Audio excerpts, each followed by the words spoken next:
नमस्कार दोस्तों, मैं डॉक्टर रानी वैद्य आज आपके साथ नए विषय पर चर्चा करूंगी।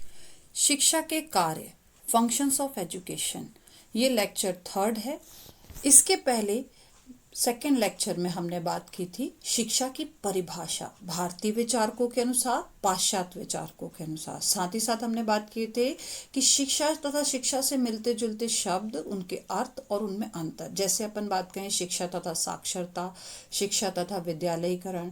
हमने देखा था कि शिक्षा की क्या प्रकृति होती है और उनके जो उद्देश्यों का निर्धारण है वह किस प्रकार किया जाता है। अब इस लेक्चर में हम बात करेंगे कि शिक्षा के क्या कार्य हैं, और जो ये कार्य हैं वो व्यक्ति के प्रति क्या हैं, समाज के प्रति क्या हैं, राष्ट्र के प्रति क्या हैं। तो चलिए शुरू करते हैं इस परिचर्चा को। शिक्षा के कार्य, यहाँ पे हम बात कह रहे हैं कि शिक्षा जो है वो एक गतिशील है। यानी गतिशील का मतलब शिक्षा जो है निरंतर चलने वाली प्रक्रिया है, जीवन पर्यंत चलने वाली प्रक्रिया है। तो ये गतिशील है। अति प्राचीन समय से लेकर आज तक शिक्षा अपनी लंबी यात्रा में अनेक परिवर्तन देख चुकी है। यानी डे बाय डे इसमें परिवर्तन हो रहा है। जो प्राचीन शिक्षा प्रणाली थी और आज की जो शिक्षा प्रणाली है उसमें डे बाय डे चेंजेस होते जा रहे हैं। और यह परिवर्तन उसमें क्यों हो रहे हैं? ताकि वह समय की जो आवश्यकता है उसे पूरा कर सके। आज हमारी जो वर्तमान की मांग है उसे वो पूरा कर सके। जैसे अगर हम बात कहें, आज वर्तमान की मांग क्या हो गई है? ऑनलाइन शिक्षा पर आ गई है कोविड के कारण। तो आज समय की मांग के आधार पर शिक्षा में क्या हो रहा है? परिवर्तन हो रहा है, और उन कार्यों को कर सके जो विशेष समय में विशेष समाज के लिए आवश्यक है। आज विशेष समय चल रहा है, कोविड पीरियड चल रहा है। आज के समाज की आवश्यकता हो गई है कि विद्यालय जो हो गए हैं ऑनलाइन हो गए हैं। तो ये शिक्षा के कार्य हैं जो डे बाय डे परिवर्तित होते चले आए हैं। यही कारण है कि शिक्षा के कार्यों के बारे में विचारकों और शिक्षाविदों में मतभेद रहा है और अब भी है। यानी अलग अलग विचारक द्वारा, शिक्षाविदों द्वारा अलग अलग शिक्षा की परिभाषाएं दी गई हैं। जैसे मैं उदाहरण लेती हूँ, डेनियल के द्वारा शिक्षा के क्या कार्य बताए हैं। भावनाओं को अनुशासित करना, जो भी आपके इमोशंस है उन्हें कंट्रोल करना, ये शिक्षा के कार्य हैं। आपके संवेगों पर नियंत्रण रखना, आप कंट्रोल फॉर्म में आपके जो संवेग हैं वो कैसे रहें? नियंत्रित रहें। आपके अंदर उत्तेजना भरना, धार्मिक भावनाओं को विकसित करना। आपके अंदर कैसी भावनाएं विकसित हों? धार्मिक भावनाएं। और साथ ही साथ नैतिकता में अभिवृद्धि हो, मॉरली आप बिल्डअप हों। इस तरह से जो है शिक्षा के ये डेनियल ने कार्य बताए। और इसी प्रकार जॉन डीवी के अनुसार हम बात कहें, शिक्षा के कार्य क्या है? असहाय प्राणी के विकास में सहायता पहुंचाना ताकि वह सुखी और कुशल मानव बन सके। यानी कुशल मानव और नैतिकता के गुण का कैसे आएंगे हमारे अंदर? जब हम शिक्षित होंगे।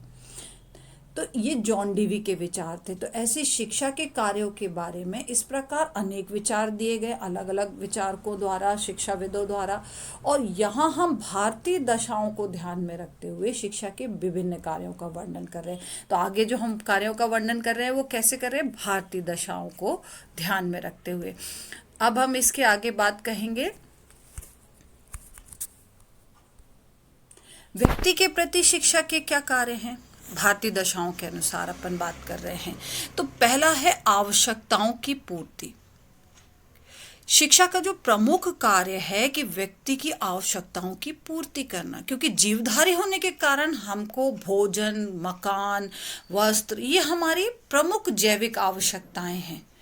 स्वामी विवेकानंद जी ने कहा है कि शिक्षा का कार्य यह पता लगाना है कि जीवन की समस्याओं को किस प्रकार हल किया जाए, और आधुनिक सभ्य समाज का गंभीर ध्यान इसी बात में लगा हुआ है। भाई, हम चाह रहे हैं कि हमारे जीवन, जो हम जीवन जी रहे हैं उसमें डे बाय डे जो हमारे सामने प्रॉब्लम्स आ रही हैं, शिक्षा ही है उसका हल। हम शिक्षा के द्वारा सही हल खोज पाएंगे। और जो आधुनिक सभ्य समाज भी यही कार्य कर रहा है कि वो जो हल है, छुपा हुआ जो समस्याएं हैं उनका जो हल है वो शिक्षा द्वारा ही संभव हो सकता है। तो पहला हो गया आवश्यकताओं की पूर्ति। दूसरा है आत्मनिर्भरता की प्राप्ति। आत्मनिर्भरता की प्राप्ति से बात कहें कि यहाँ पे भी मैं स्वामी विवेकानंद जी के अनुसार कहूँगी कि केवल पुस्तकीय ज्ञान से काम नहीं चलेगा। हमें उस शिक्षा की आवश्यकता है जिससे कि व्यक्ति अपने स्वयं के पैरों पे खड़ा हो सके, वो खुद अपने आप में सक्षम बन सके। इसे कहेंगे आत्मनिर्भरता की प्राप्ति। व्यवसाय कुशलता की प्राप्ति की बात कहें तो शिक्षा छात्रों को किसी व्यवसाय में कुशल बना देगी। तो इससे क्या होगा? दो लाभ होंगे। छात्र देश के उत्पादन में वृद्धि करेंगे और इसके अतिरिक्त उन्हें नौकरी की मिलने में कोई कठिनाई नहीं होगी। फलस्वरूप उनकी जीवन जो आजीविका वाली समस्या है वो भी हल हो जाएगी। यहाँ राधा कृष्णन जी कहते हैं कि प्रयोगात्मक विषयों में प्रशिक्षित व्यक्ति कृषि और उद्योगों के उत्पादन को बढ़ावा देने में सहायता देते हैं। ये विषय सफलतापूर्वक रोजगार पाने में सहायता देते हैं और छात्रों को जीवोपार्जन करने में भी सहायता देते हैं। तो ये शिक्षा का कार्य हो जाएगा कि व्यावसायिक कुशलता प्राप्त करने में सहायता प्रदान करना। चौथा है भौतिक संपन्नता की प्राप्ति। भौतिक संपन्नता यानी यहाँ कहते हैं कि माता पिता कहते हैं कि शिक्षा का प्रमुख कार्य उनके बच्चों को जीवन में अच्छे स्थान प्राप्त करने, बड़ों और धनी व्यक्तियों के समाज में महत्वपूर्ण बनाने, ऐशो आराम वाले जीवन व्यतीत करने के लिए तैयार करना। यानी हमारे को जो ढंग से रहना है, जीवन जीना है आपके भौतिक युग में, तो संपन्नता लाने का माध्यम शिक्षा ही है। इसी प्रकार हम बात करें अच्छे नागरिकों का निर्माण। आप देश के उत्तम नागरिक का निर्माण कोई और नहीं, शिक्षा ही कर सकती है। कल्याणकारी राज्य में हमारा उद्देश्य अपने नागरिकों को भोजन, कपड़ा, मकान की प्रारंभिक आवश्यकताओं को पूरा करने ही नहीं होना चाहिए, वरन उनको अच्छे जीवन जीने के लिए प्रेरित करना चाहिए, अच्छे नागरिक बनने के लिए प्रेरित करना चाहिए। शिक्षा का कार्य उत्तम नागरिकों का निर्माण करना है। छठवा हम बात करते हैं व्यक्तित्व का विकास। तो यहाँ पर शिक्षा द्वारा ही हम छात्रों का सर्वांगी विकास कर सकते हैं और जो हम शिक्षा दे रहे हैं वो संपूर्ण शिक्षा का जो वास्तविक उद्देश्य है व्यक्तित्व के आदर्शों की पूर्ण प्राप्ति, यानी हम उच्च आदर्शों को प्राप्त कर सके, हमारे व्यक्तित्व का अनूठा निर्माण हो सके। फिर हम बात करते हैं 7वें नंबर पे चरित्र का विकास। ये कहना गलत नहीं होगा कि आज के संसार में नैतिकता का प्राय अभाव हो गया है। झूठ, छल, धोखेबाजी, स्वार्थ, घृणा, ये सब बहुत अधिक फैल गया है। तो हमें एक ऐसी शिक्षा की आवश्यकता है जो बालक के अंदर उत्तम नैतिक चरित्र का विकास कर सके और शिक्षा का ही कार्य और शिक्षा के द्वारा ही संभव है। 8वें में हम बात करते हैं जीवन के लिए तैयारी। ये कौन सी तैयारी जीवन के लिए? भाई शिक्षा जीवन की तैयारी है। पूरा जीवन जीना जो जीना है हमें, वो शिक्षा द्वारा ही सीखा जा सकता है। बच्चे अपने जीवन में क्या संघर्ष कर रहे हैं, क्या ऊंचाइयों को पा रहे हैं, किस तरह से जीवन को जीना है, उसके लिए जो तैयारी है वह शिक्षा का ही कार्य है। 9वां बात करते हैं अनुभव का पुनर्गठन। यहाँ पे हम बात करते हैं कि व्यक्ति अपने जीवन में अनेक प्रकार के अनुभव प्राप्त करता है और शिक्षा का कार्य क्या होता है? इन अनुभवों का पुनर्गठन, यानी हमने जो एक अनुभव लिया है, फिर हम जब देखते हैं कोई समस्या आई तो हमें फिर नया अनुभव हुआ, तो हमें शिक्षा मिलती है कि वह समस्या क्यों उपजी। तो हमने क्या किया, वो जो पहला अनुभव था और जो समस्या आने के बाद दूसरा अनुभव हुआ, तो हमने अपने अनुभव में क्या किया, परिवर्तन लाया, पुनर्गठन किया। तो इस तरह से शिक्षा द्वारा हम क्या कर रहे हैं, अपने अनुभवों का पुनर्गठन कर रहे हैं। फिर हम बात करते हैं 10वें नंबर पे वातावरण से अनुकूलन।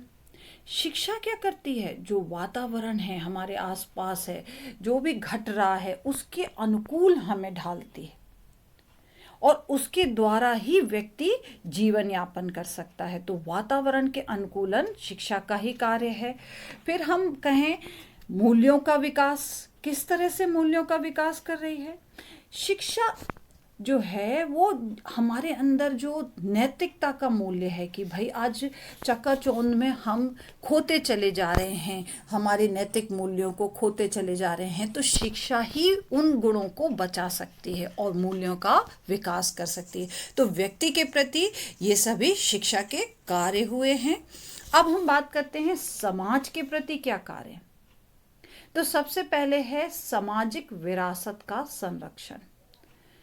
शिक्षा जो है संस्कृति और सभ्यता का संरक्षण करती है, क्योंकि हमारी जो भारतीय संस्कृति है, सभ्यता है, उसका संरक्षण शिक्षा द्वारा ही संभव। और प्रत्येक समाज जो है, अब अपन यहाँ पे संरक्षण तो समझ लिया, सामाजिक विरासत की बात करते हैं, विरासत की बात करते हैं, तो प्रत्येक समाज के अपने रीति रिवाज हैं, परंपराएं हैं, नैतिकता है, विश्वास है, धर्म है, मान्यताएं हैं, जिनको उस समाज के अति प्राचीन समय से आज तक अर्जित किया गया। ये सारी मान्यताएं एक दिन की नहीं है, प्राचीन समय से लेके आज तक जिन्हें अर्जित किया गया है वो है।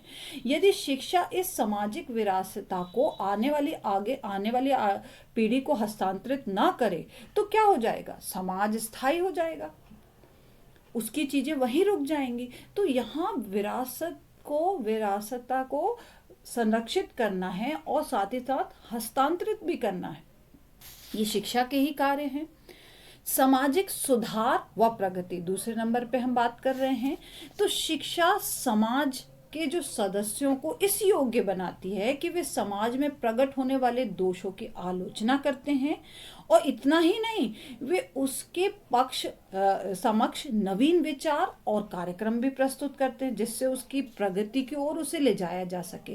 तो समाज में हमें सुधार तो करना पड़ेगा ना, जो गलत हो रहा है वह शिक्षा ही हमें समझाती है कि वास्तव में क्या सामाजिक घटना जो हो रही है वो सही है कि गलत है, और उसमें क्या क्या सुधार व प्रगति की आवश्यकता है, ये शिक्षा द्वारा ही हम समझ सकते हैं। साथ ही साथ हम बात करते हैं सामाजिक नियंत्रण की। शिक्षा ही वह शस्त्र है जिसके द्वारा समाज पर नियंत्रण रखा जा सकता है। शिक्षा समाज के जो विभिन्न दोष हैं, कुरीतियां हैं, कुप्रथाएं हैं, उनको फैलने से रोकती है और उनका अंत भी करती है। इस प्रकार वो क्या कर रही है, सारी सामाजिक व्यवस्था पर नियंत्रण कर रही है। तो सामाजिक नियंत्रण शिक्षा के ही कार्य है। चौथा हम बात करते हैं सामाजिक परिवर्तन। नियंत्रण के साथ साथ हम बात कर रहे हैं जो भी समाज में हो रहा है, शिक्षा जो है जो सही है या गलत है या दोषपूर्ण है, तो उसमें परिवर्तन लाने का काम भी क्या कर रही है, शिक्षा ही दे रही है। सामाजिक परिवर्तन में प्रमुख स्थान रखती है शिक्षा, उसी के द्वारा ही परिवर्तन संभव है। फिर हम बात करते हैं बालक का समाजीकरण। जो विद्यालय जो है बालक को मानसिक, सामाजिक और संवेगात्मक विकास के लिए प्रेरित करता है, और शिक्षा विद्यालय के माध्यम से बालक को समूह के संपर्क में ले जाकर उसका समाजीकरण करती है। भाई समाज में किस तरह से रहना है, एक दूसरे को किस तरह से एक दूसरे के साथ सामंजस्य बिठाना है, यह शिक्षा द्वारा ही हम समझा सकते हैं। तो बालक का समाजीकरण तभी हो पाता है। आखिरी में बात करेंगे इसमें कि सामाजिक भावना का समावेश। व्यक्ति जो है समाज का एक दूसरे से क्या है, व्यक्ति और समाज का एक दूसरे से अटूट संबंध है, एक दूसरे से जुड़ा हुआ है। व्यक्ति अपने जन्म से लेकर मृत्यु तक समाज में ही रहता है, और समाज में ही रह के वो उन्नति करता है, यश प्राप्त करता है और दूसरों की भलाई कर सकता है। तो सामाजिक भावना यानी एक व्यक्ति की दूसरे व्यक्ति से भावनाएं जुड़ी हुई होती हैं, जैसे कि प्रेम, दया, परोपकार, सहानुभूति, ये सारे सामाजिक गुण हैं, और इन सामाजिक गुणों का विकास सामाजिक भावना के अंतर्गत ही होता है, और शिक्षा द्वारा ही इसका समावेश किया जा सकता है। तो ये सभी क्या हो गए, शिक्षा के प्रति, समाज के प्रति शिक्षा के कार्य। अब हम बात करते हैं राष्ट्र के प्रति शिक्षा के क्या कार्य हैं। कुशल कार्यकर्ताओं की पूर्ति करना। आज यहाँ आता है कि राष्ट्रीय जीवन में शिक्षा का कार्य जो है वो कुशल श्रमिकों का पूर्ति करना है, और जिसके द्वारा क्या हो रहा है कि अगर शिक्षित श्रमिक अधिक उत्पादन में योग देंगे तो इस प्रकार उद्योग और व्यवसाय दोनों ही अधिक उन्नति करेंगे। यानी आप बताएं, अच्छे अच्छे लोग शिक्षित होकर के अच्छा उत्पादन करेंगे, फैलाव करेंगे उद्योगों का, व्यवसायों का, तो उन्नति होगी। तो ये उससे क्या होगा, राष्ट्र का हित होगा, राष्ट्र की प्रगति होगी। तो शिक्षा का ही कार्य है कि कुशल कार्यकर्ताओं की पूर्ति करना। दूसरा है व्यक्तिगत हितों को सार्वजनिक हितों से निम्नता देना। यहाँ पर हमें स्वयं के हित को पहले नहीं देखना है, राष्ट्र के हित को पहले देखना है। यहाँ पर बात आती है कि राष्ट्रीय जीवन में शिक्षा का एक महत्वपूर्ण कार्य है कि वह लोगों को ऐसा प्रशिक्षण दे कि वह अपने हितों को छोड़ समाज और समूह और देश के हितों को उच्चता दें या उनको ज़्यादा समझें, अपने व्यक्तिगत हितों को निम्नता दें। तो ये शिक्षा द्वारा ही संभव है। फिर आता है नागरिक व सामाजिक कर्तव्यों की भावना का समावेश। तो नागरिक और सामाजिक कर्तव्य की जो भावना है वो लोकतंत्र की आधारशिला है। इसके अभाव में भारत जैसे धर्मनिरपेक्ष राज्य की सफलता के बारे में सोचना न केवल स्वप्न जैसे देखने जैसा है। तो भाई हमें अपने सामाजिक कर्तव्य, नागरिक कर्तव्यों की भावना को कूट कूट के बच्चों में भरना चाहिए कि हमारे नागरिक कर्तव्य क्या है, सामाजिक कर्तव्य क्या है, समाज के प्रति क्या कर्तव्य हैं। इसका समावेश भी क्या करती है, शिक्षा द्वारा ही संभव। और अच्छे कर्तव्यों से ओतप्रोत व्यक्ति ही देश के लिए कुछ नए कार्य करते हैं। राष्ट्रीय विकास, आज हम बात कर रहे हैं कि शिक्षा क्या कर रही है, राष्ट्रीय विकास किस तरह से कर रही है कि जो भी योजनाएं हैं या जो भी कमियां हैं, यदि हम उनमें विकास करेंगे तो राष्ट्रीय विकास जो है चरम सीमा पे आ जाएगा। हम अच्छे से शिक्षित होंगे, अच्छे हमारे कर्तव्यों का निर्वहन करेंगे और देश के विकास में सहायक बनेंगे। तो ये राष्ट्रीय विकास में हम सहायक बनेंगे, तो ये शिक्षा द्वारा ही हम सीख सकते हैं। राष्ट्रीय एकता को हम बात कहें तो शिक्षा को ही राष्ट्रीय एकता का आधार माना गया है। यहाँ मैं एक प्रश्न पूछती हूँ कि शिक्षा राष्ट्रीय एकता के कार्य को किस प्रकार कर सकती है, कि हम एकता रूपी जो है एक राष्ट्रीय एकता को किस प्रकार बना सकते हैं। जैसे अगर हम बहुत सारी संप्रदाय के लोग हैं, जाति के लोग हैं, क्षेत्रीयता लिए हुए, प्रांतीयता लिए हुए हैं, तो ये राष्ट्रीय एकता कैसे है हम में, यह आप स्वयं सोचें। फिर मैं बात करती हूँ भावनात्मक एकता की बात करती हूँ कि यहाँ पे जैसे राष्ट्रीय एकता की बात की, वैसे भावनात्मक एकता की बहुत सारे धर्म हैं, परंपराएं हैं, रीति रिवाज है, रहन सहन के ढंग है, सबका अपना एक सोचने का ढंग है, सबकी अपनी भाषा है, परंपराएं हैं, धर्म हैं। उसके बावजूद सब जो हैं एक दूसरे से भावनात्मक रूप से जुड़े हुए हैं और एक दूसरे के धर्म का, एक दूसरे की भावनाओं का, एक दूसरे के रहन सहन का, सभी का सम्मान करते हैं। इस तरह से भावनात्मक एकता को प्रोत्साहन शिक्षा द्वारा ही संभव है। अंत में बात कहूंगी राष्ट्रीय अनुशासन। शिक्षा द्वारा ही राष्ट्रीय अनुशासन कार्य पर बल दिया जा सकता है। अभी हमने कुछ ही समय पहले स्वतंत्रता पाई है और हमें अगर अपनी स्वतंत्रता को आगे लेके जाना है तो हमें बहुत अधिक परिश्रम करना पड़ेगा और इस परिश्रम में अनुशासन ही हमें मदद कर सकता है। तो जिसके द्वारा हम अगर बालक में राष्ट्रीय अनुशासन की भावना का विकास करें तो राष्ट्र का विकास होगा, देश का विकास होगा। तो इस तरह से ये राष्ट्र के प्रति शिक्षा के क्या कार्य थे, ये मैंने आपको समझाने का प्रयास किया था। चलिए अब आपसे कुछ प्रश्न पूछती हूँ। प्रश्नों के जो उत्तर हैं आप स्वयं सोचें। आपके मतानुसार मानव जीवन में शिक्षा के क्या कार्य होने चाहिए? जो मैंने अभी आपको कार्य समझाए, तो आपके अनुसार मानव जीवन में शिक्षा के क्या कार्य होने चाहिए? राष्ट्र के प्रति शिक्षा के कुछ महत्वपूर्ण कार्यों की विवेचना कारण सहित कीजिए। कौन कौन से कार्य हैं राष्ट्र के प्रति, वो कारण सही समझाइए। और समाज के प्रति शिक्षा के क्या कार्य हैं, अपने उत्तर को उदाहरण से स्पष्ट कीजिए। भाई समाज में आप किस तरह की शिक्षा चाहते हैं, उदाहरण के साथ समझाएं। और भारत में जनसाधारण के जीवन को ध्यान में रखते हुए शिक्षा के कुछ आवश्यक कार्यों का विस्तार पूर्वक उल्लेख कीजिए और साथ ही साथ व्यक्ति के प्रति शिक्षा के कार्यों को समझाएं। ये सारे प्रश्नों के उत्तर आप स्वयं सोचें। धन्यवाद। मैं नेक्स्ट क्लास में निम्नलिखित बिंदुओं पर चर्चा करूंगी कि भारतीय विचारधारा व शिक्षा, भारतीय दर्शन, भारतीय धार्मिक विचारधारा क्या है, भारतीय संस्कृति, धार्मिक सहिष्णुता, देशभक्ति और विश्व बंधुता, सामाजिक संबंध, प्राचीन भारतीय छात्र। आई होप आपको मेरा वीडियो पसंद आया हो। लाइक करें, शेयर करें, सब्सक्राइब करें, बेल आइकन को क्लिक करें और कमेंट सेक्शन में कमेंट्स करें। आपको कोई क्वेरीज हो तो मुझे जरूर कमेंट्स करें। धन्यवाद।